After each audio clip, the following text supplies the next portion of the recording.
Welcome back to ABC Read. Today we are reading Miss Spider's Tea Party by David Kirk. One lonely spider sipped her tea while gazing at the sky.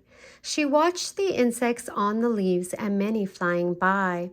If I had friends like these, she sighed, who'd stay a while with me, I'd sit them down on silken chairs and serve them cakes and tea.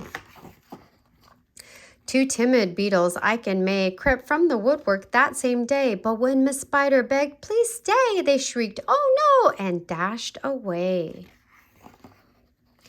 Three fireflies flew inside that night, their spirits high, their tails alight. They spied the web and squeaked in fear, "We'd better get away from here."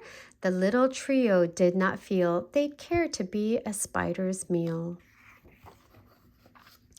Four bumblebees buzzed by outside. "Please come to tea," Miss Spider cried.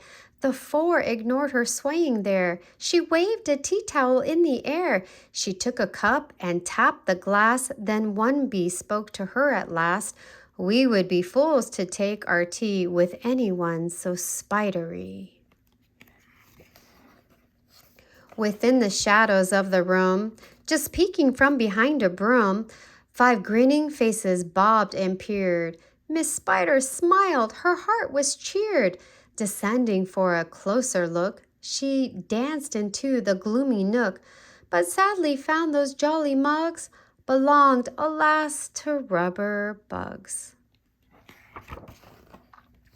Some ants strode in, they numbered 6, but ants with spiders will not mix. She brewed them tea from hips of roses.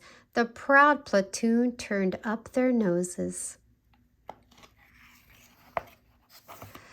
A fine bouquet concealed its prize of 7 dainty butterflies. Miss Spider, watching from the wall, was not aware of them at all. The tea table was set for 8 with saucers, cups, and silver plate. The cakes were fresh, the service gleamed. Yet no one would arrive, it seemed. Her company, in no demand, left her a cup for every hand. 9 spotted moths, kept safe and warm, in shelter from a thunderstorm. They stood beneath an open sash and watched the jagged lightning flash. Miss Spider dropped down on a thread, a silver tray above her head. She'd hoped to please them, but instead they flew away in mortal dread. "They've left me all alone," she cried. She dabbed her eyes and sadly sighed. "It's plain no bug will ever stay." Her tears splashed down upon the tray. 10 tiny steaming cups of tea were perched atop her trembling knee.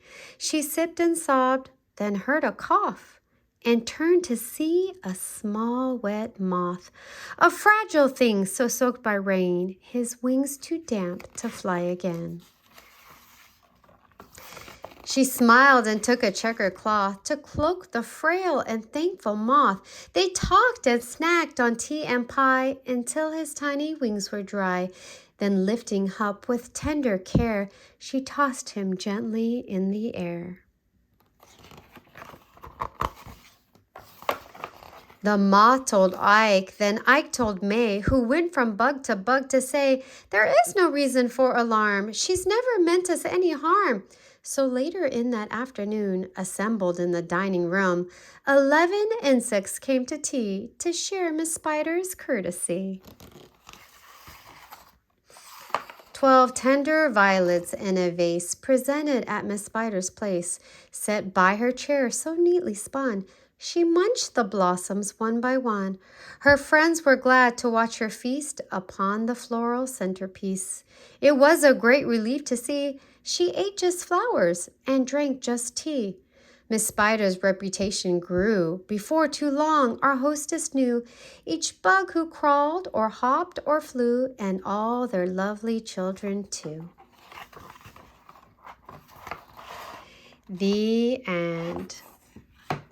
Thank you for joining us for Miss Spider's Tea Party. Don't forget to like and subscribe for more ABC Read.